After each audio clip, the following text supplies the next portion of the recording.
It's a complex world out there. It seems to take forever. There is disappointment, which is natural. Resilience is about hope. Most of our ideas come from just listening. Ask a courageous question. It feels good to be able to do something positive for people. You are a force multiplier.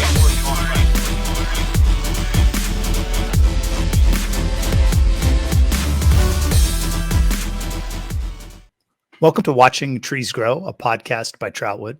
I'm Gene Natali, co-founder and CEO of Troutwood.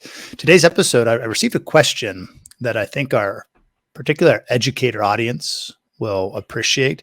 And for our non-educator audience, parents, students, appreciate the educator in your life, because this is not an easy question that came in. And it shows, I think, two things. One, the intensity and the need for personal finance education, and then the very important role that our educators and our schools are going to play in providing this education for many of us.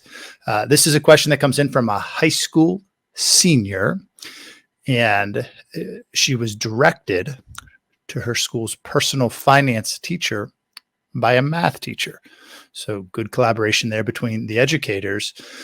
And the question is, I have received my tax documentations from my workplace and am seeking help on how to file my taxes and perhaps even apply for a tax refund. This is my first time filing my taxes, and I'm excited to learn more. Quick time out. I love the end of that sentence.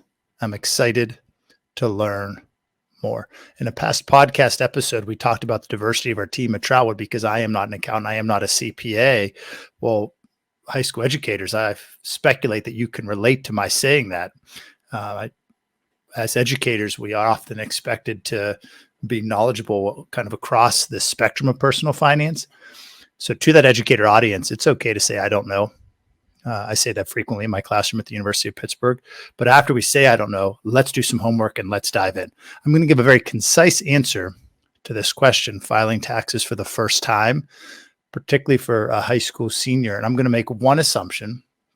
I'm going to assume that this young lady has just one job, and that's her source of income, and that her taxes are pretty simple. It's just filing for that income that she made. We'll assume was a summer job or a school year job. This means she will either be receiving a W-2 or 1099 form. These are two tax forms that you'll receive in the mail or electronically. A W-2 is received if you were an employee of the organization, and a 1099 is received if you were a contractor for the organization that you were working. A service like TurboTax is a great first step to learning how to do this. It does come with a small price, so make sure you look at that before you dive in. But probably your best bet for an 18-year-old who is looking to file their own taxes for the first time. We'll do some homework behind the scenes with our team at Troutwood, and just to see if there are other solutions and can bring those into a future episode. But that's just the answer to the first part of this question, because the email that I have in front of me has 4 additional questions. And we can term this the waterfall of questions that occur when the doors to personal finance open.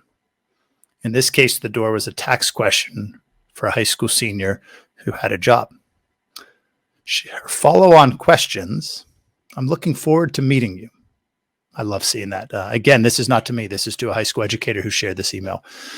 I was hoping to see if you could provide any help in terms of how I could also grow a portfolio of investments. Assist with some questions I have on my credit score, some general questions about credit card, and just generally, again, on my credit score, how I can build a good score. Can we schedule a time to meet? All right, time out. Again, as I was reading that directly from my email that came in from a high school educator who had received that from a senior of his. To our student audience, never be afraid to ask questions. These are great questions. Where each of these questions, each of the sub-questions within this email is worth its own episode, but we're going to kind of keep ourselves to our typical 10 minutes. So I'm going to answer them fairly concisely. I was hoping to see if you could provide counsel on how to help grow my portfolio of investments. I have a personal opinion that investment education is the missing piece in many personal finance and financial literacy classes. Investing for the first time, when the market is going up, there's a great deal of excitement around it. When the market or your investments are going down, it's generally the opposite of excitement, some fear, wondering if you do know what you're doing. And, the harsh reality is there are infinite ways to build an investment portfolio. Infinite. That's a fact. And that can be intimidating to try to navigate. Generally, the answer is different for all of us as individuals. You can sort through the complexity of infinite possibilities with target date funds, index funds for broad market indices like the S&P 500. That's a great place to start researching when you're looking to grow your investment portfolio, as this question asks. Recognizing our audience here, high school classroom, I want to be explicit in saying downloading an investment application and buying and selling stocks via that investment application is not the same thing as being a long-term investor. When you think of names like maybe a Warren Buffett, or you hear terms like 401k, Roth IRA, those three are the connotation is long-term investing for life. If you are looking to begin investing and you are more excited about the prospect of buying individual names, understand that comes with higher risk. You will learn a great deal, and that part is okay. Just understand candidly that you could lose everything buying individual stocks. So you have to be comfortable with that risk. Long-term diversified portfolios have a long history of meeting expectations over time, and I'm going to define time as 10 plus years. High school educators, college professors, parents, grandparents, students, it is going to take time for us as individuals to understand that that's how investing works. And I'm generalizing with that statement. Institutions, and when I say institution, I mean the endowments, the foundations, big pension funds, they have understood this for quite a while, and they manage their investments to a long-term plan. It's one of our goals at Troutwood is to help individuals understand just how impactful and important that same philosophy is. So I'm going to push to this question and say, my opinion is you're better off going with that long-term approach, but I recognize there's two parts to that answer. The credit score, very difficult for a high school senior. If you're paying any bills, pay them on time. If you are over 18, maybe qualify for a student credit card and pay it off in full every month. The reality is, though, at 18, it is very difficult you don't have a whole lot of options in terms of building your credit score other than steady, reliable repayment of bills and any debts that you currently have.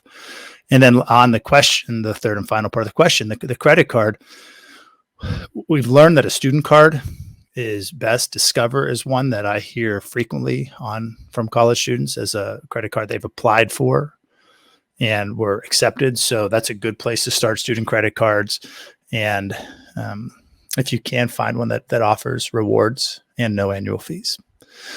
That's an attempt to take, honestly, 4 classes worth of in-classroom collaboration and work and condense it into a 10-minute podcast episode. Not easy to do. I don't know if I did it as well as I would have liked, but the reason we wanted to do an episode on this specific question is to shed light into the mind of a high school senior who had the courage to submit these questions to a high school educator, and hope that we, help her better understand those, but also give a giant fist bump to the educator in this example, and to every other educator out there for I wish I could say this more eloquently, but just the incredibly important role that you are fulfilling. I'm going to conclude with just quickly taking the opposite side of this. What if this young lady didn't ask these questions? What happens then? What if 18-year-old high school seniors don't have the courage and the confidence to ask their teacher questions about money?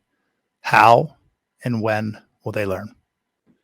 Thank you for tuning in to Watching Trees Grow, a podcast by Troutwood.